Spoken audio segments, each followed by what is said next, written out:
وقولوا للناس حسنا وأقيموا الصلاة وآتوا الزكاة. مختلف لیکن بہت اہم موضوع، اور موضوع ہے پاکستان میں پینشنرز کے حوالے سے۔ گزشتہ چند برس سے پاکستان میں مختلف محکموں کے پینشنرز کو جو مسائل درپیش ہیں وہ شاید باہر رہنے والوں کو علم نہیں ہے کہ کس طرح سے پینشنرز کن حالات سے گزر رہے ہیں۔ گزشتہ چند برس سے مالی مشکلات ہوں، انتظامی امور اور اس میں بد انتظامی ہو، اور پھر بہت سی چیزوں میں نیت کا عمل دخل ہو، تو ریڈیو پاکستان کے ہزاروں پینشنرز جن مشکل حالات میں سے گزر رہے ہیں، ان میں سے اگر ایک دو کا میں ذکر بھی کروں گا تو آپ کی آنکھیں ڈبڈبا جائیں گی۔ اس پہ ایک الگ پروگرام کروں گا، لیکن آج کا پروگرام میں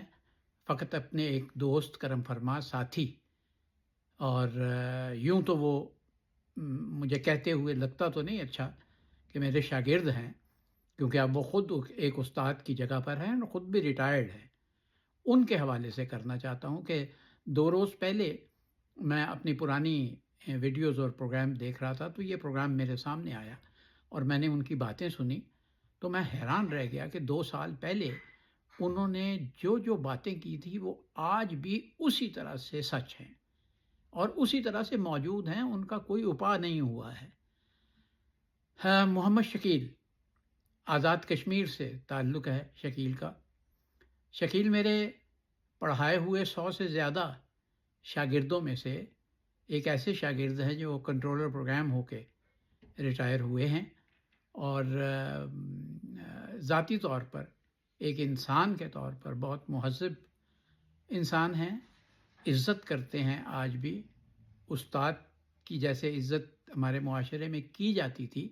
بالکل اسی طرح کرتے ہیں۔ میں نے جو لوگ ریڈیو پاکستان میں اکیڈمی میں پڑھائے، ان میں 2-3 نام تو ایسے ہیں جو واقعی ریڈیو کے لیے آئے تھے، خالی نوکری کرنے میں کے لیے نہیں آئے تھے۔ میں وہ بھی خوش قسمت آدمی ہوں کہ میرے پڑھائے ہوئے لوگ جو ہیں وہ ان میں سے کئی ڈائریکٹر پروگرام ہو کے ریٹائر ہوئے ہیں۔ تو میں اکثر لوگوں کو کہتا ہوں کہ ان لوگوں کو جتنا بہتر میں جانتا ہوں، شاید مجھ سے بہتر کوئی نہ جانتا ہو، کیونکہ میں ان کے پہلے دن سے بھی واقف ہوں۔ خیر، یہ ایک الگ موضوع ہے، یہاں موضوع شکیل کی گفتگو کا ہے۔